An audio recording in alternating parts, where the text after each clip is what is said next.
I'm Charlene DeChico, your local correspondent, and you're watching RTC Local Community News. Alexandra City Park brought together local oil companies and community members for a full day of activities presented by North Dakota Petroleum Foundation. My name is Reva.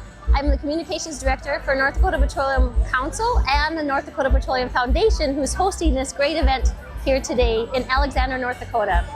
This is about 27 different communities that we've reached with a Cookfest in the Bakken community areas as a thank you to all the people who have been around oil and gas industry and members throughout the many years of the oil industry. So we've got 17 different cookers here sharing free barbecue, awesome food, and then we have educational booths, and we also had an educational session talking about the oil and gas industry and its histories. My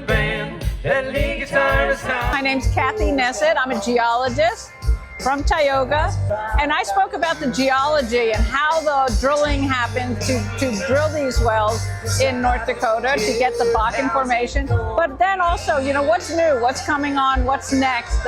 What's new, we have a lot of work to do to continue to get more oil out of this rock. We're only getting about 14 or 15% of the oil out.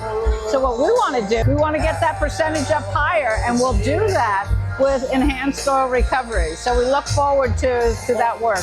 Although a day packed with fun, we also got a pipeline breakdown with a little bit of history and insight. So my name is Justin Kringstead, Director of the North Dakota Pipeline Authority. So we had our education sessions this afternoon, really focusing on the pipeline industry as a whole, how its core function works in our economy, the value that it brings to our everyday life, from economic development, security, all the upstream and downstream values associated with that. You know, knowing that the MHA Nation sitting on some of the best geology in the basin, so taking that oil and natural gas, first off, making sure that gas gets captured, gets put in a pipeline system, and then a lot of questions about where does it go from there, right? We see it come up to the surface at the location. How does it get from there to us as consumers, to our gasoline pumps, to our homes for our furnaces?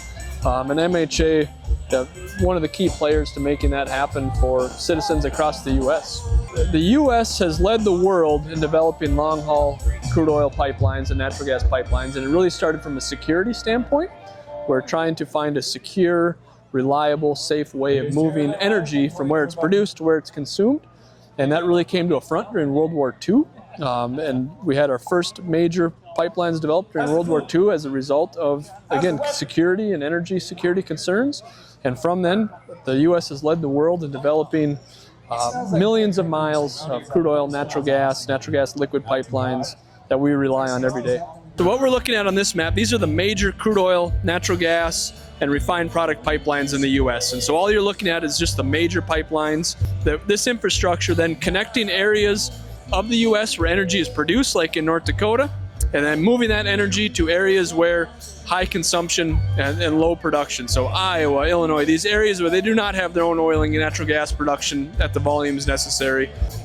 So over the last 15 years, just watching the evolution of the Bakken Three Forks Formation in North Dakota, going from an oil play that we knew was in the ground, but the technology didn't exist, and seeing the industry evolve from a resource that was being passed by to figuring out ways to produce 5%, 10%, and now the best technology is somewhere around that 15% of the oil and natural gas is being able to be produced, which means on the flip side, 85% of that oil is still in the ground waiting for the next smart set of minds to figure out how do we increase that another 2, 3, 5, 10, 15%, which again, complete game changer, not only for North Dakota, but then that technology gets proliferated out to other plays around the U.S., around the globe, and continues to add that energy supply and security that everyone needs. After gaining valuable insight, we got back to the fun. Ron Ness, President of North Dakota Petroleum Council. Welcome to Cookfest 2025.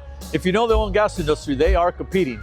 So there's a community winner where the community leaders go around and they kind of pick the best experience, you know, what they like about the different things they may be offering in addition to the food. But then there's the people's choice, and that's everybody here has got a QR code that they can go on and vote for a team. And generally, that's going to go to the team with the best food.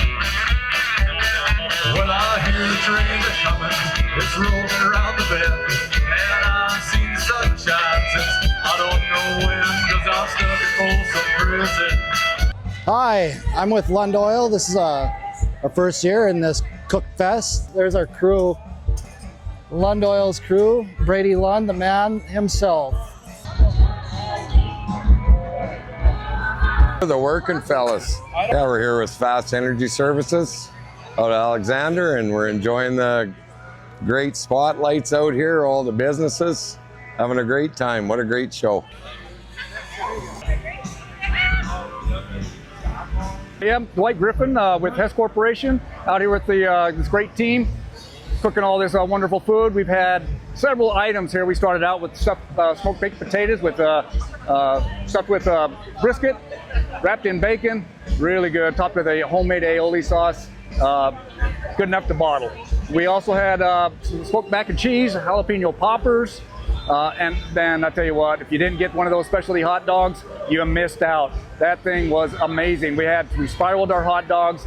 We had specialty pico that we made to go in with it, mustard, you name it. It was just loaded. It had every taste bud you could think of. It's really nice to see everybody get together and compete, have fun. I mean, this is a family-friendly event, and it's just good fun for everyone. We've done this last several years in the community. We spent a little time enjoying fried Twinkies and talking to the winners. Hi, I'm Wilfred Wexerman with WellWorks Energy out of Williston, North Dakota. We had fried Twinkies as our specialty today. It's been a big hit for us out here, and luckily with us and Continental, we won the People's Choice Award. So thanks everyone for coming out. Charlene DeChico, Channel 5 Community News.